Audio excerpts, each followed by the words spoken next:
Welcome to episode 5 of School Psych to Go, a companion to our School Psych website. These videos offer research and practice as psychologists. In episode 5, I want to share one important tip for making your problem-solving teams more effective. I pasted a screenshot of an article by Wesley Sims and colleagues, and if you want to know more, I recommend you read the article. In the meta-analysis, which looks at results from 13 research articles, the researchers found that problem-solving teams had large impacts on student outcomes and moderate impacts on systems-level outcomes, like the number of special education referrals.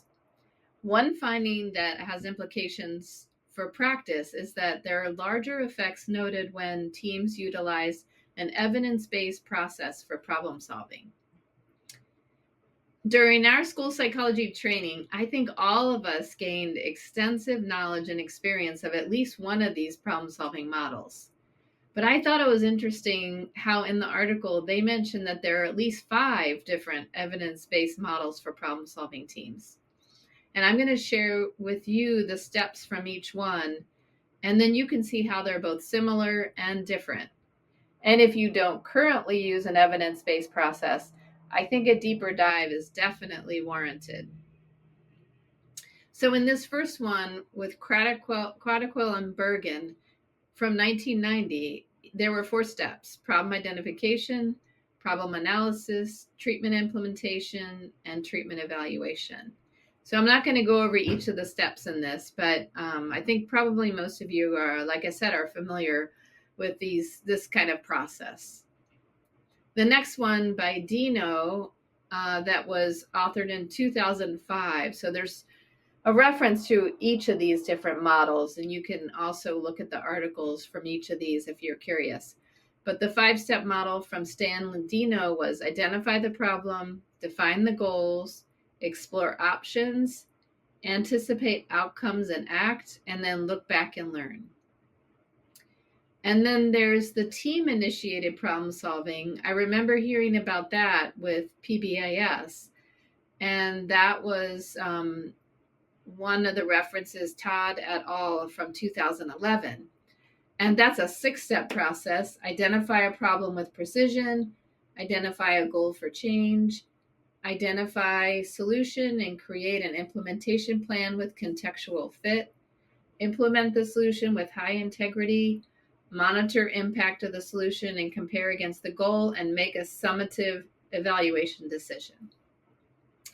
Then Dave Tilley in 2008 has one, with very simple: what is the problem? Why is it happening?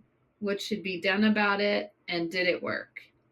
And I know from his work, when you look at why is it happening, there's definitely focus on the environment and the aspects of the problem that we can have an impact on or we can change. And then finally, that last model they mentioned in this article was Baer and Kowaleski from 2006.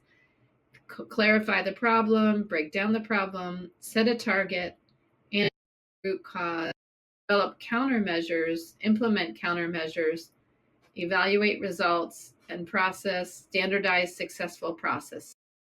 And this one has this word countermeasures, which I hadn't seen in any of the other models I've ever looked at, but I take that to mean like the interventions that we're going to use the problem.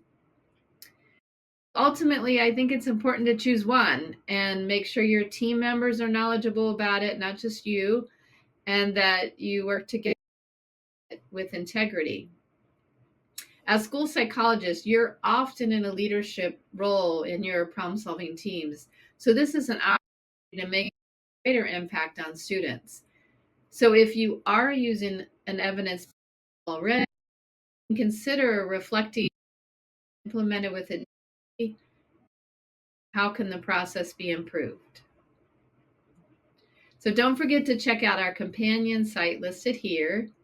I hope you'll tune into the next listening.